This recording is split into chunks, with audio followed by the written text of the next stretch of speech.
Hello and welcome. I'm Chris, and it's lovely to see you all here on this Sunday night. It's been Father's Day, so I hope some special dads out there have had some great days with their family. So, this is the first of the Sunday night surgeries, and I hope there's lots of questions. I've got some already lined up. So, I can see a couple of people already online, so that's great.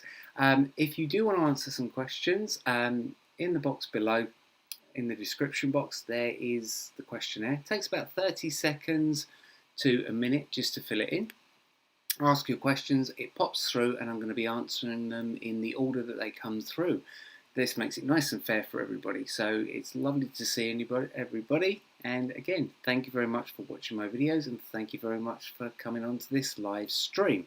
So for those of you that don't know me, I'm just going to tell you a little bit about myself while I wait for some more people to come online. So I've been hairdressing now for 30 years. I'm originally from Essex, and I started in a small local hairdressers. And funny enough, it was actually my dad that got me into hairdressing. He encouraged me and said it was something that I was passionate about. So why don't I follow it? So I went up to London with my sister, and we went into Trevor Sorby's, and I got an interview, and I became an assistant there. Which is a fantastic opportunity, and I still have some great admiration for Trevor. I think he is just probably the best hairdresser that has ever lived. And I've been there a couple of weeks and hadn't yet met Trevor. And then one night on a late training night, he came in, and I helped carry his bags downstairs. And he said, "What are you doing tomorrow?" And I was like, "Well, I'm working here." And he was like, "No, you're not. You're going to come and help me on a photo shoot." So the next day I turned up and I carried his bags, and for the next 4 years I basically became his assistant and travelled around with him doing shows and seminars and learning lots of stuff on it. And it really sort of ignited my passion for hairdressing and for the love of hairdressing and for people and for education. Um, I then got into doing some session work through somebody that I met at Trevor, and I started travelling around doing photographic shoots, seminars, shows. I did that for about 10, 12 years. And I travelled all over the world and worked in Milan and Paris and New York and LA. And it was just so amazing. And I met all these fantastic people, from makeup artists to celebrities. And it was just another side that I didn't know actually existed, coming from this small town in Essex that I was brought up in. And I then got more into the education side, and that's when I then discovered Affinage, and eventually I went for a job interview at Affinage, and then I spent 9 years there as their senior technician and as an ambassador, again travelling all around the UK and Europe doing shows and seminars. So I can see a few more likes, I can see some thumbs up coming on. So if anyone's shy, please comment. This is for you. It's for you to get as much information out of the process as possible. Like I said, there is a form in the description box below, so please, if you've got any questions, fill that out, and then I will read your questions as they come through to me on the screen. Okay, just a couple of sort of rules. Be nice. Okay, we don't know how everybody here has been hairdressing, how long they've been using Affinage. And again, everybody's got their own opinions and their own thoughts. These are just mine. These are my opinions and my thoughts from my experiences. So you can use them, you can ignore them. It's entirely up to you. So I think we'll get going. Okay, so I have my first question, which is, I had some trouble with grey coverage. Okay, well, that's very common. Probably one of the most common things we get asked about is the grey coverage. I tried one-to-one mixes, I tried all sorts, and finally was told to add in the OX. However, this made my colours go a bit darker. Can you help me? Okay, so, well, yes, hopefully I can help you.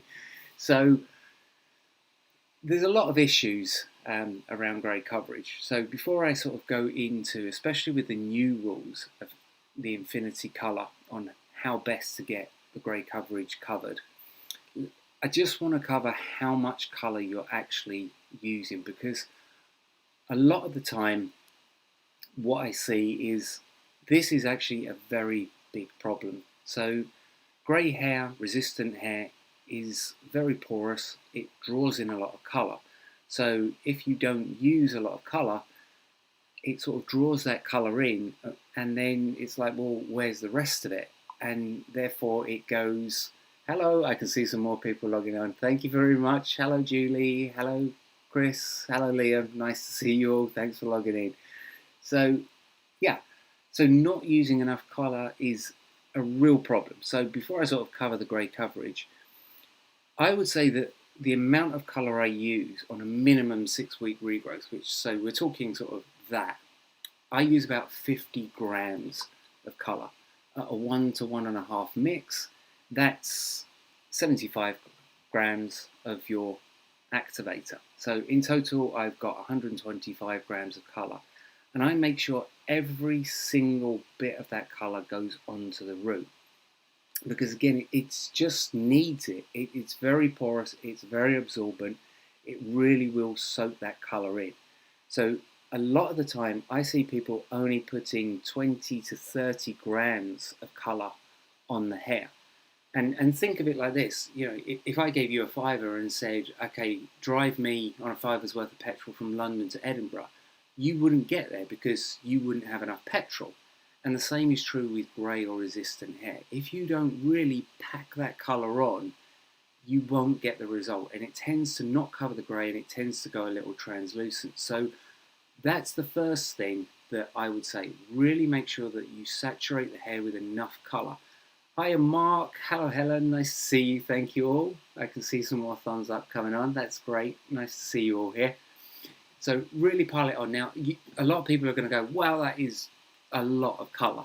So if once you've done that, if you've got the result that you like, if it's covering the grey, if it's got the vibrancy, if it's got the longevity, then by all means start to reduce that amount of colour that you're putting on the hair. Then if all of a sudden it starts going wishy-washy and translucent, you know now you're not putting enough colour on the hair. So the first couple of times I always say just start with a minimum amount of 50 grams of colour. So looking at the OX, this is something that people have really latched onto, is the OX. And I think in the old Infinity there was a lot of sort of confusion over the colour wall. So when the OX came out, people instantly latched onto it, and not in every case, but in a lot of cases, I'm getting people saying, this is very dark. It's going much darker than I expected. It's covering, but it's really dark. Now, the OX range was actually out in the Asian market before the English market, and it really was designed for Asian, Oriental, and Afro-Caribbean hair. It's a green molecule, and it's very densely packed. One, to help with the coverage, but also on the darker bases, obviously, you have a lot of red within the hair. So it's going to help with that red not coming through on the hair. So then when you bring it over to the UK, yes, we do have the cultural diversity in some areas over here that are going to need it. But if you're putting it on, say, a European hair of a base 8, you can get it going much darker than you need, and you can get a slight sort of green reflect coming through to it. So let me just quickly, because I have covered this in the video, so let me just quickly sort of cover the new Infinity grey coverage rules. And they're pretty simple. So all you have to do is, it's a 1 to 1.5 mixing ratio. So that has stayed the same. If it's 70% or more grey, you're going to use your target colour and add in now a quarter of your base. And they've changed the base colour so that they have more of a green pigment in it, which is going to help with the coverage. Okay, it's going to help because it's a nice big molecule, and it's really going to help that colour stick to the hair. All right, so you don't necessarily need to jump straight to the X range. Okay, just make sure that you're doing 3/4 of your target colour and 1/4 of your base colour, and really using at least a minimum of 50 grams of colour, and really making sure that that is on the root area. I go into a lot of colleges and I see this sweepy thing where they put the colour on the root and then they sweep it up the hair, and half the colour moves up the hair. So make sure it all goes on the root for the full 45-minute processing time. Now, if that doesn't work, you can then go to a 1 to 1 mix. So exactly the same, 3/4 of your target, 1/4 of your base colour, but go to a 1-to-1 mix, and you're going to get a more dense result, and therefore you're going to get sort of a deeper penetration of the colour because you've gone slower on the mixture. Okay, so I hope that clarifies it. So the X range, really personally, I mean, I only use it if I go to places like Spain or Malta. Okay, I use it on sort of Mediterranean hair. Very, very rarely have I actually used it in the UK because I do find personally that it does go darker than I want it to go. All right, but if all else fails, if you've tried what I've just suggested, then it would be time to put some X in it. I wouldn't go a full quarter, but it would be the time to put some X in it. So let's have a look. Can you believe how important it is to measure the colour when mixing? I think I go on about that all the time. Yeah, it's, you know, these are a chemical. They need to be mixed. You know, I always compare it again to Mary Berry. She's baking a cake. It says 6 eggs, 100 grams of flour. You know, you wouldn't put in 1 egg and 10 grams of flour and expect the cake to turn out right. You know, the same with colour. You really have got to weigh it. And scales are just, they're so easy. They are, you know, as long as you've got a spare pack of batteries around, it just keeps it clean and it just keeps it tidy. Hello, Caroline. How are you? It's nice to see you. I'm here trying to work out how to use this. It's not difficult, Caroline. It really isn't. The new rules really, I think, have clarified and simplified stuff much better. And if you haven't seen the new colour chart, if there's anyone on here that hasn't, it is a massive improvement. It is a fantastic colour chart. It really, really is. Okay, right. So, hope that was helpful. Okay, this will be posted again on YouTube, so you know you can watch it again and go back through it. All right. So next question. Okay. Hi, I love your videos. Thank you very much. Okay. Other than the Vitaplex, which I love, what is a good treatment to use? Okay. Again, you've got so many different things, and I think, you know, the Vitaplex, you know, for certain things is fantastic. But I have two sort of go-to treatments, and I think people instantly sort of jump to the conditioners and instantly jump to sort of the treatment side of things, whereas I tend to go for the protein additive and the reconstructant spray. So the protein additive is fantastic because the hair basically is made up of protein chains, and you can put the protein additive into, again, anything you want, and it's really just going to help restructure the hair. Also as well, especially if you're doing on-scalp bleaching, it sort of puts, I don't want to say barrier because then people go, oh, does it block the colour? But it does desensitize the scalp to the bleach. So it's really fantastic if you're using that, to use the protein additive. You can put the protein additive as well into your conditioner. I have tried the protein additive neat on hair at the backwash, and I'm going to admit it's just too strong. It goes a little bit crispy and your fingers start to get stuck in the hair. So if you're going to use it, just add it into a treatment, then sort of put it into your conditioner and run that through. But you can put it in your tint, you can put it in your bleach. It really is absolutely incredible. Hello, Jade. Nice to see you. I see you've got a question. In the description box below, there is a form. It takes about 30 seconds to a minute to fill that in, and it pops up on my screen, and I will get to it. Or, if we have enough time, I will do questions at the end. But it's lovely to see you here. Thank you. Okay, so the reconstructant, on the other hand, again, this comes in a spray form, and this is just something that I use all the time. And it does really what it says. It reconstructs the hair. It's got moisture in it. Again, it's got protein in it. And I use it at the backwash after my conditioner just to spray through those ends and comb through. And you can leave it in the hair. And especially on my hair, you know, I don't wash my hair more than a couple of times a week. But I get in the shower and I damp it down, and I've got curly hair. And I will then towel dry it off and put the reconstructant through it. And it just puts a nice base for then you to sort of style on top of. And again, when I'm in the salon and I'm cutting, rather than constantly going for the water spray and damping down with the water spray, you know, every other time I will sort of use the reconstructant as a cutting aid. So again, the benefits of that are there. And this is something that's very simple. I wouldn't give the protein additives to clients because they just get stuck in their hair. Whereas the reconstructant is really, user friendly. They can get out of the shower, towel dry it off, spray it through, and then they're good to go however they want to style it. So those are the two sort of treatment ways that are my top favourites. Other than Vitaplex, I don't think you can beat the Vitaplex. There's a video coming on the Vitaplex, by the way, if anyone's wondering. There is a video coming. So yeah, thank you for the question, whoever that was. I won't name names because I don't want to again sort of point out people and everything. So Helen, love this. It's fabulous. Thank you very much, Helen. That's really nice.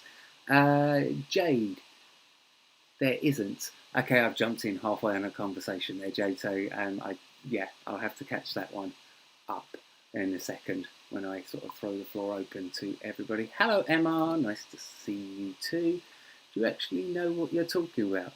On attending a few sessions, your stories and suggestions change.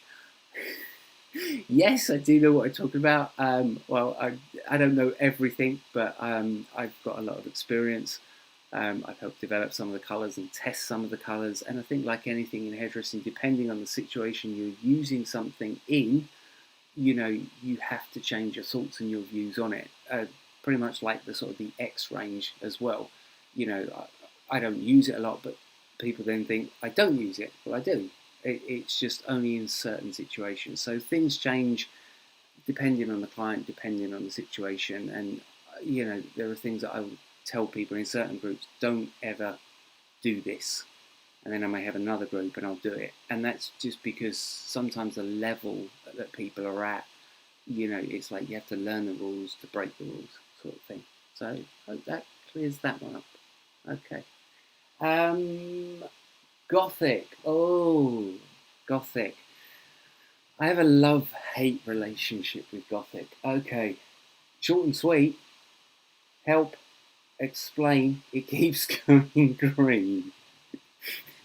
You're not alone.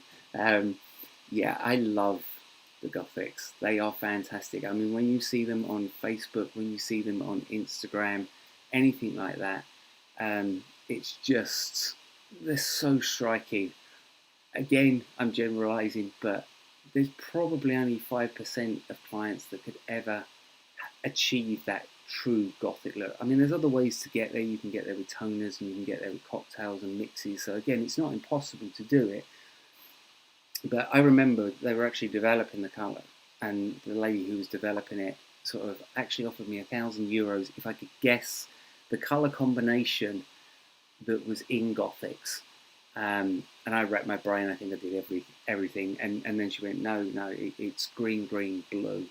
And it is this green, blue mix that really causes the issues. Because if the hair isn't absolutely pure white, if you put any other colour into the Gothic sort of mix, especially like a yellow or a copper, then, it really throws that mix totally out. And you end up with either a green, if there's yellow in it, or if the hair's very porous, this really bright blue. So if you're dealing with Gothics and it's going green, there can be a number of issues. You didn't give me a lot of information, so I'm working off what you sort of just sent through. But I was on Facebook a couple of days ago, and someone was talking about this, and she said she'd had fantastic results with the Gothics, but the clients now come back and it's got this green tinge to it. Why? And I had a bit of a conversation with her. Now, one of the first things I will say so let's say you get to this beautiful grey. What most clients do is they will then instantly go out and they will buy a violet shampoo, thinking that the violet shampoo is going to prolong their grey. And it is totally the wrong thing to do. If you're putting a violet shampoo on naturally grey hair, it's going to clean that yellow out and it's really going to help it to look nice. However, if you're putting a violet shampoo onto artificial grey hair, I tend to find that it tends to distort the colour, and you can end up with this real green reflect coming through, because a lot of the violet shampoo, not the Affinage one. Contains sodium lauryl sulfate. This is a heavy detergent. It's going to strip the colour out. Then you've got that violet pigment in there. So the first thing you've got to do is make sure that your client isn't using the violet shampoo. The second thing you've got to do is get them to a nice clean base. So if you can't get them at least to a level 10, then you are going to really struggle to get the Gothics to work. It has to be, a 10. And then you're going to use something like your T2 or your 10.2 to clean the hair out. And then you're going to be putting your Gothics on top. And that should stop the green.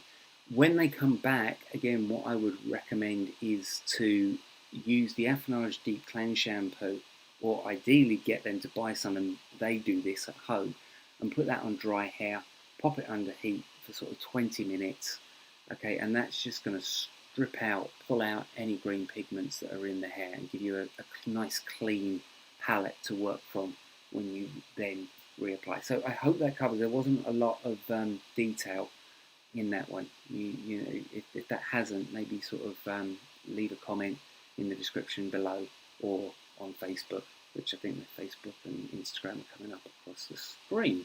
So, oh, Vicky, hang on, that was any advice for using the Gothic? That was just on the Gothic, so there you go. Okay, Catherine. Oh, client, base 9, fine hair, used box-dye in lockdown, now wants to be go a rich 6.4 with lighter gold highlights. What would you suggest? I need a miracle. Yeah, you and millions of hairdressers across the UK, I think, with what's been going on. Although we went out for a brief drive and I was looking at all the people stood at the bus stop, and you could see some real good roots going on some people. So there are a lot of people that aren't rushing out and buying the box set. Catherine, again, I'll come back to that one at the end. So hang on, and if we've got time at the end, I've got another 2 to go questions that have come through. Let me just, I've got multiple devices coming up here and see if the forms, okay, so I've got 2 more on the forms to go, so hang about, and then I will come back to that one, because again, it's not easy to do that, as I'm sure you know. Okay, so let me crack on. Okay, my lady was a blonde. She just wanted a change. She put on, I decided to put on 6036 with converter, and it came out after a couple of washes. I then went in again with 6036 and 3%. This lasted a little longer. I don't know what else to do. I was told by the sales guy that the 036s had pre-peak. Okay. There are like 6, 7 girls asking. Okay, I'm trying. Okay, alright, I think I got it. Okay, come on. Okay, hello. I'm sorry about that. I don't know what happened. Technical glitch. First time I've ever tried this. So I'm going to have to look into why that happens. If it happens again, I apologise. I'm sorry. Okay, so I was with Caroline, I think, talking about the box dye colour. All right, so Caroline, yes, do a test strand. Just make sure it's not XXL, okay, and try out a couple of things. From a highlight point of view, I'm sorry, Caroline.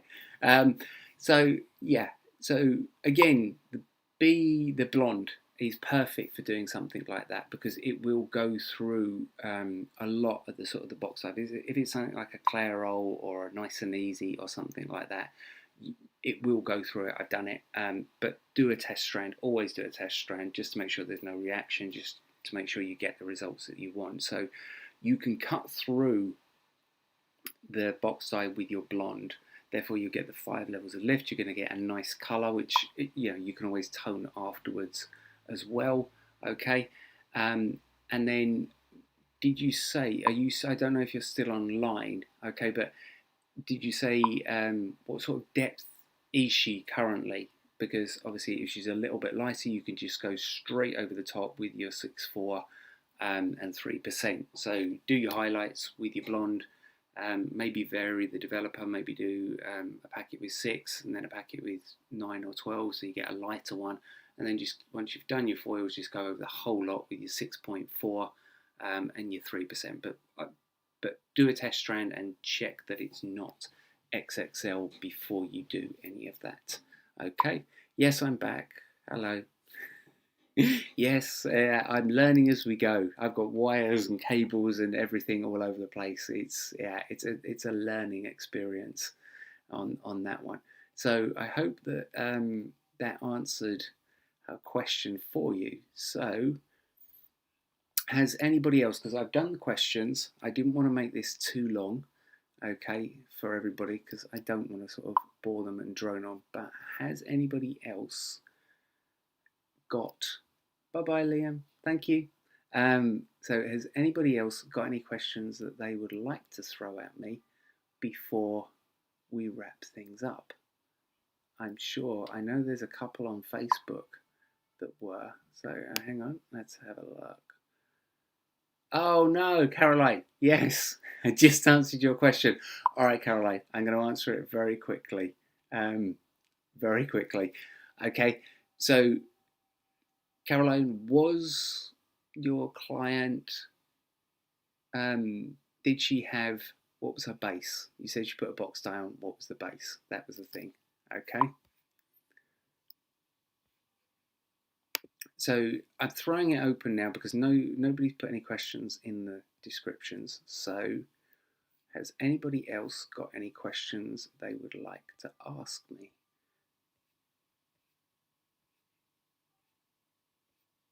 Yeah? No? Okay, I'm gonna pull up Facebook because I had a question on the Facebook page. So let's see if I can find that, and I will ask off of that.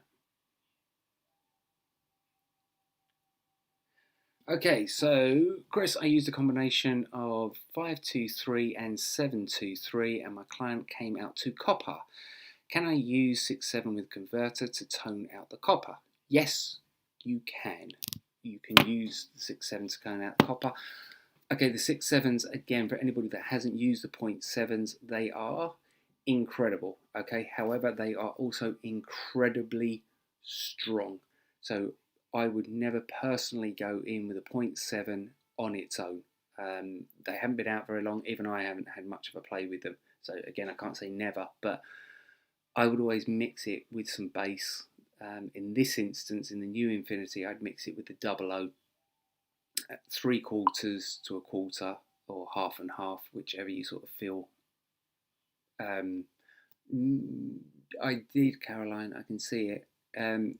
I asked Caroline, is your what was your client's base? What sort of base was the box die? If you can pop that in the comments, that would be great, and then I'll go back to it. Yeah. So yeah, don't use the 0.7 on their own. Mix them with some base. Do it at the basin, pre-washed, towel-dried hair. Visually watch it. Don't know. You said copper. I probably personally would sort of maybe do the 8/7. I wouldn't drop down to the 6. I'd do the 8/7 because you'll get the tonal of that without making it go too dark. Okay, so I hope that helps it. Not you, Caroline. Okay. What was your question then, Caroline? Because no, I missed it. All right. Okay, another one from Facebook. Why Caroline re-asks me a question because it glitched and froze. Yours was about peroxide bands. Okay. Peroxide brands. Okay. Yeah. I'm sure you're going to what about the differences in peroxide brands? Yes. Again, I know people sort of think, and I certainly did when I owned a salon, and the rep kept harking on about, oh, you must buy the company peroxide and da da da. But now having sort of seen the chemical side more of colouring, the big difference between the affinage developer and a lot of others, I won't say all, but a lot of other developers is it's got no sulfate in it. So the affinage colour is sodium free and sulfate free, and the developer is sulfate free, okay, which is a detergent. And think about it, if you're putting detergent into colour, it's going to strip the colour out. So you will see a difference. And if you want to test it, do a couple of swatches. Test our colour with our developer and test our colour with another developer, and you're going to see 1/2 to 1 level of difference in the result that you get. So yeah, developers are very, very important.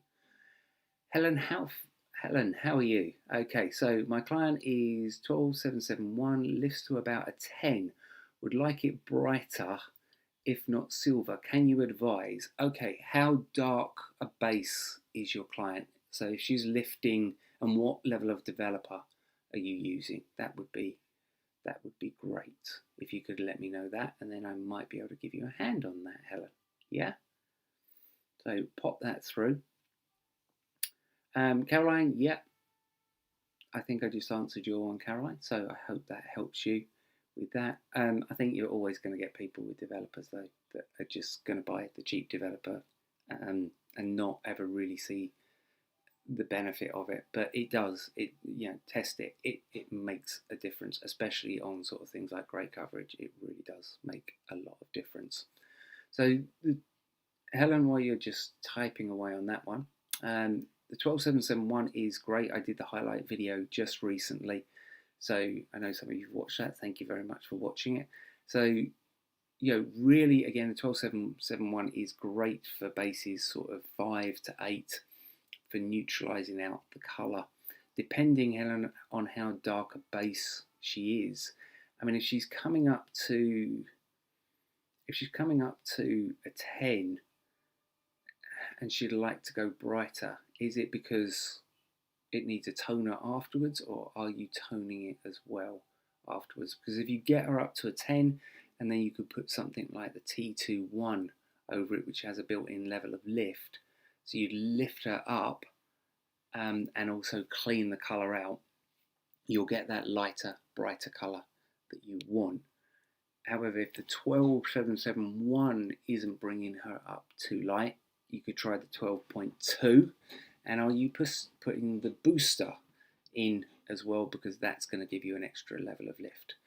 The only other thing is, if she's a very dark base, obviously the high lift just might not be enough, and your only option in that case would be to go to something like a bleach or a lightener.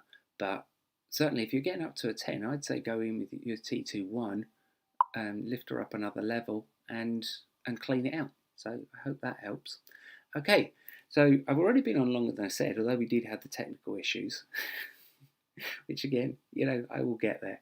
But thank you all so much for sort of tuning in and listening. All right, I'm going to try and do very, very long hair, about a 7. Okay, Helen, was this the lady on, and with 12%? Okay, was this the lady's picture that you sent on Facebook? If it was, I was just looking at that, but I was setting up all the equipment, so I didn't get to answer you. Right. Yeah, you could do that. You could get her clean with something like the T21. Okay, she had very long hair. If it was the one on Facebook, you could get that clean. You're going to need 4 or 5 tubes of T21 and break it down into sections, and just clean that out. And then you either might get sort of the grey silvery look that you want, or you could just put the 10117 all over it, if that's the sort of the effect you're going for. I will Facebook you and write this reply down, because I know we had the technical issues. So I hope you've enjoyed it, and I am going to start doing this every Sunday. One, just because it's fun. It's just nice to meet the people who are watching my videos. Thank you, Caroline. There's a delay in us typing and seeing the comments. Okay, well, I won't log off yet. Not toning at the mo. Okay, hello. Then yes, I would definitely try the toner. On a base 7, I'm surprised that she's not coming up lighter. So I'll give you two suggestions. I would say switch to the 12.2 instead of the 12771. Add the booster, nice, okay. Add the booster, okay, as well with that. That should get you up lighter and brighter. And then at the basin, use your T21, but yeah, you'll get there. It's not far off. I saw the picture on Facebook, so it really is close. I was over in Malta. The girl didn't have as long a hair. You're welcome. Um, um, and very similar. And me and Let got it to a beautiful silvery colour. So yeah, you're very, very close.